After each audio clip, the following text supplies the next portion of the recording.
Hello everybody and welcome to my channel, The Real Super Sam. Today is another comic book review and I hope you enjoy. Mad Hatter is a Batman foe who I wish I saw much more of. He has gone from a silly character to a scary one in his history.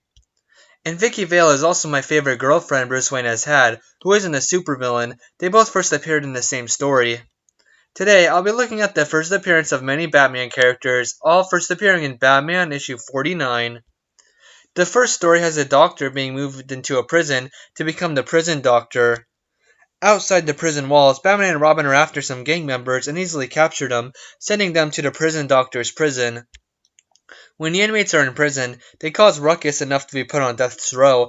One of the inmates brings in the crime doctor by eating soap to make him sick, then explains to him what's really going on. Him and his two friends have bribed the electrician to not electrocute them to death so they can fake death, and now they need a prison doctor to announce falsely that they died.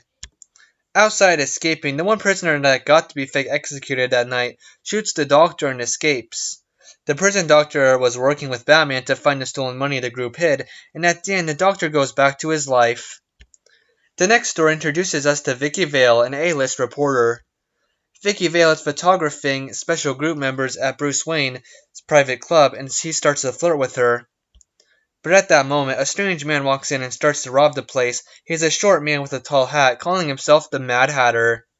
When the robbery is happening, Bruce Wayne can't turn into Batman with Vicki right next to him. But later, Batman tracks the Mad Hatter down on a boat, but he gets tricked and gassed by a surprise gun, knocking Batman down. When Vicki Vale shows her boss the fight pictures, he decides to send Vale on a mission to show how Batman solves the case beginning to end.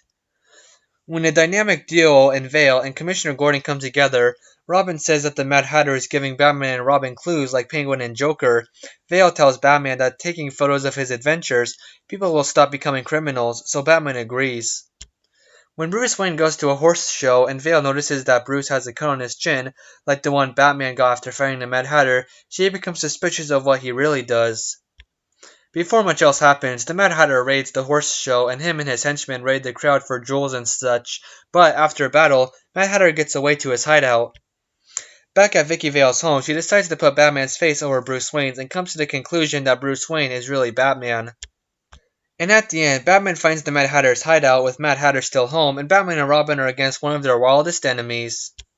Something else to mention is Vicki Vale put a powder in Batman's glove to prove he's really Bruce Wayne, but when Bruce realizes what she did, he decides to trick her to bring her flowers that make the same powder, so she won't think he's Batman anymore. But Vicki Vale, being the reporter, she's still curious. Here comes the story that was on the comic cover, but it's not exactly what it looks like. At a bidding which Bruce Wayne wins, he sees the famous old rug seems to have the Joker's face on it. The two decide to look into it and head to Baghdad. When they arrive, they do hear of a villain called the Crier. The Crier looks exactly like the Joker, except he cries all the time even when he's successful. He also uses gas that makes people cry instead of laugh. But he manages to bring Batman and Robin back to his hideout, but the two escape and they stop the Crier from robbing anymore. They stopped the Crier for good by tickling him? Okay. Oh my gosh, this was the Crier's only appearance. The Mad Hatter appearing in this is the highlight of the issue. His theme is all about Alice in Wonderland, except it's not shown much here. He does dress weird and trick Batman into knocking him out, but that's it.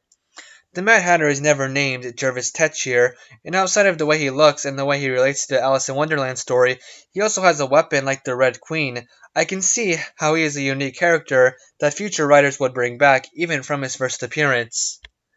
The Crier has the exact opposite personality of the Joker. This is the first and only appearance of the Crier on Earth 2.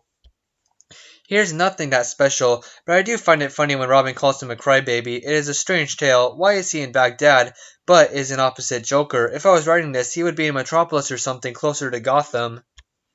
This is a 10 out of 10 issue. It was really entertaining and fun. For any Batman fan, this is an important comic issue from the early days. Thank you all for watching. Bye guys, and have a good day.